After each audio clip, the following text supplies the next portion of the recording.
good afternoon. Welcome back to my channel. It's me again, Mami Irene.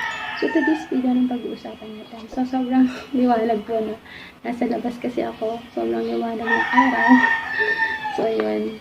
Ang pag-uusapan natin today is, si baby nung nakaraan, nagkaroon po siya ng allergy rhinitis or pwede rin siyang dry cough. So, ano ba yung allergy rhinitis? So, yung allergy rhinitis daw po, minsan namamana yun, galing sa parents niya. Kung si daddy, tsaka yung ibang kapatid kasi niya is meron po siya ng allergy rhinitis. Yung parang binabahing, tapos, minsan din, yung isang kapatid niya may asthma, tapos yung isa din is allergy din sa kita. So, si baby, hindi naman allergy rhinitis yung sa kanya, pero parang may symptoms na rin na ganoon. Ano ba yung mga dahilan kung bakit sila nagkaroon ng si baby? Una na daw dun dahilan is yung mga pollen galing sa halaman, sa mga bulaklak, mga gano'n. Yung pangalawa naman is pwede sa alikabok, pwede rin sa mga hayop, yung mga balahibo ng hayop. Yung magiging parang sanhi nila. Tapos, meron kaming mga gamot na binigay yung pete niya. Yung gamot niya kasi parang mga pang-asthma na rin. Pero yung kay baby kasi, wala siyang lagnat. So, hindi rin siya sinisipon. Tapos parang inuubukan lang siya. Tawag nito, yung ubo niya is nagda-dry. Tapos ang tagal-tagal, siguro mga 2 weeks o 3 weeks hindi pa rin natatanggal. Kaya pinag-check up namin siya. So, ito yung reseta ng doktor niya. So, ang tagal na nito ng May 2. So, ngayon na ako nakagawa ng video. Pero gusto ko lang din i-share para sa mga mami na katulad ko na talagang is concern sa baby natin. So, sa bahay natin talaga is tayong mga mami, sobrang ingat natin sa baby natin, pero nagkakasakit pa rin sila. Kaya, mas lalo siguro pag may mga meron tayong history ng mga allergy. Alam niyo ba, yung gamot ni baby, nagkan siya, merong mga panadin siya nito, kasi 2 years old na siya nung September mga 1.5 na rin siguro siya nito. Nagna-nebulize kami doon. Ito yung kanya. Salbutamol, pipicturean ko na lang, basahin ko na lang. Salbutamol Asthma Care. So, kung daw siya, nebulize namin siya ng 6 a.m. to 6 a.m. tsaka 6 p.m. So, every 12 hours siya. Bali, tag-iisa yun kada 5 days yun. So, bali, 10 kanyon, 10 salbutamol na asthma. Tapos naman yung pangalawa is Pulmodual, salbutamol din siya. Dauvent yung nabili namin kasi wala sila pwede na to. Ganun din, 12 hours din siya. Parang halin-hinin sila. Ito naman, 12 noon, 12 morning, tanghali, tapos madaling araw naman siya.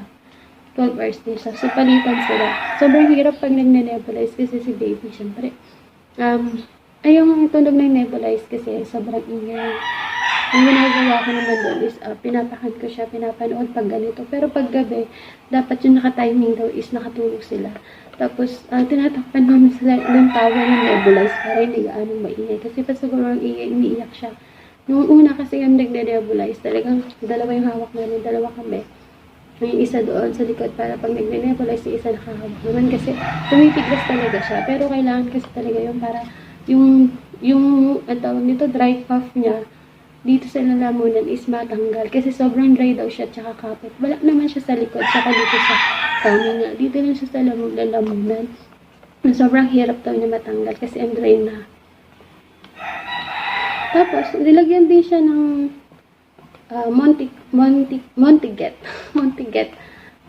Montelocas, yung kanda yun. Powdered siya na ilalagay siya doon sa can. I-dissolve mo siya sa milk or kanya doon sa water, pwede siya doon. Pero mas maganda milk kasi para hindi siya gaanong malasa.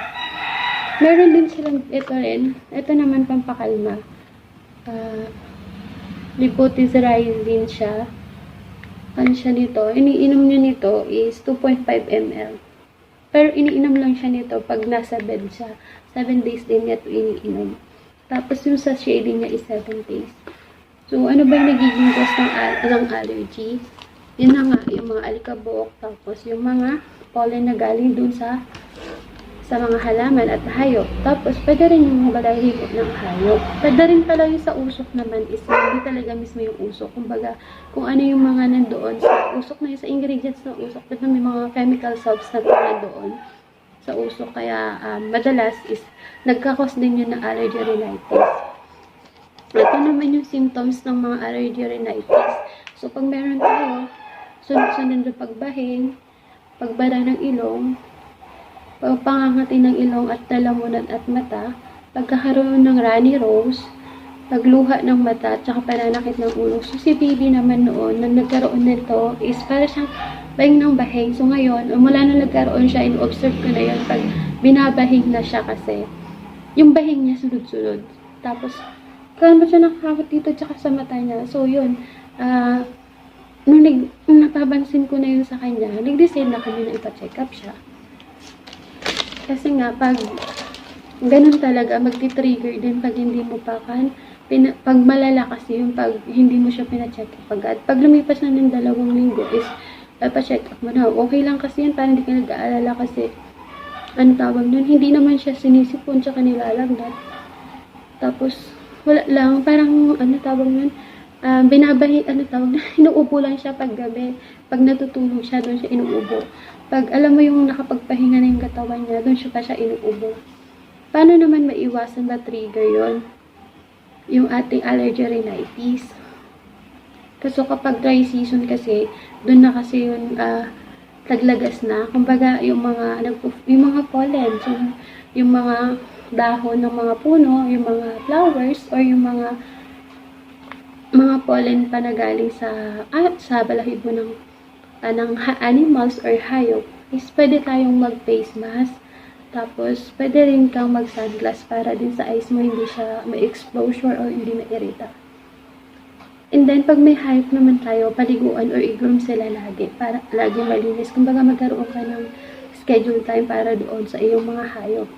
Number 3, mga hayop tayo sa bahay, huwag na natin silang papasukin sa loob. Kasi meron din kami aso dito, minsan pumapasok sa loob. Siyempre, yung balahibo nila, umiga sila dito sa loob, pwede silang maiwan yung mga balahibo nila.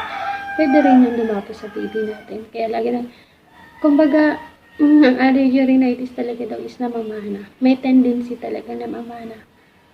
At ang yung allergy rhinitis kasama, ang parang tawag nun, kapatid ni asthma, skin asthma, diba, sa ihiga, at saka yung skin asthma, at saka allergy rhinitis, magkakapatid daw yan, sabi ng peda ni baby.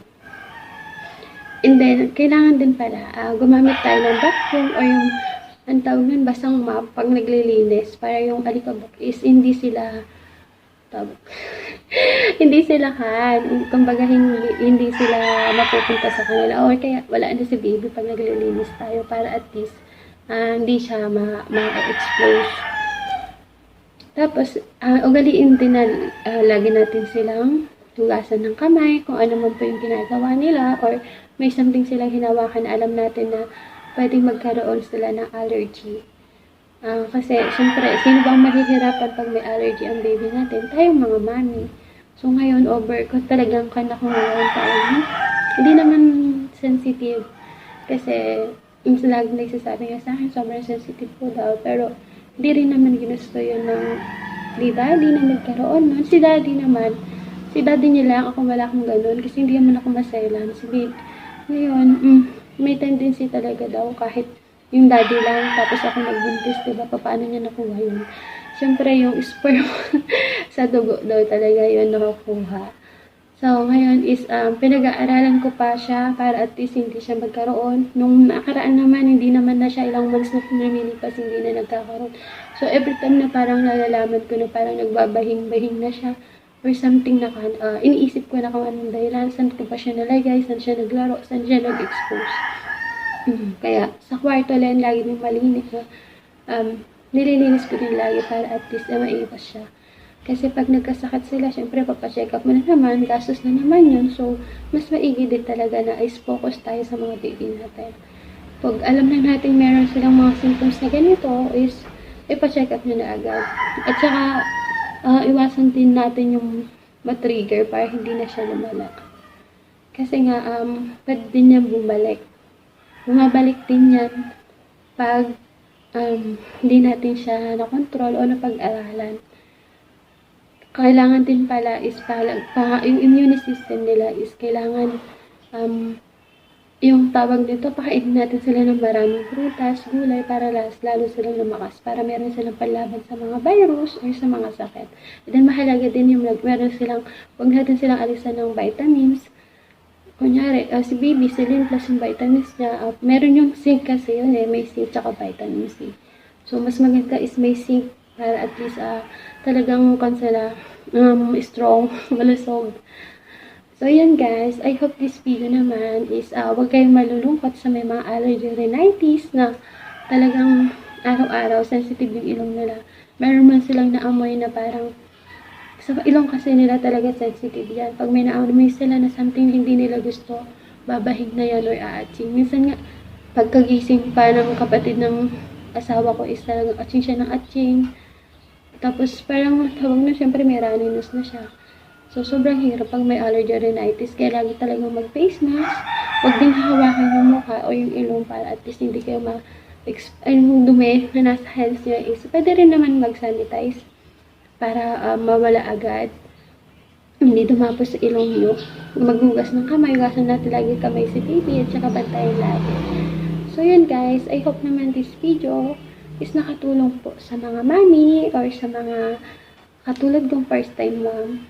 So, huwag niyo pong kalimutan mag-likes kung nagustuhan niyo yung video nung ginawa ko ngayon. Or huwag niyo rin pong kalimutan mag-comment kung meron kayong comment po ba na pares pa tayo may ganito na history na nakuha ng baby natin. And then, syempre, huwag niyo pong kalimutan mag-subscribe para po pag may mga bago pa tayong video is ma-notify kayo agad at mapanood niyo po. At thank you rin po sa lahat na nanonood.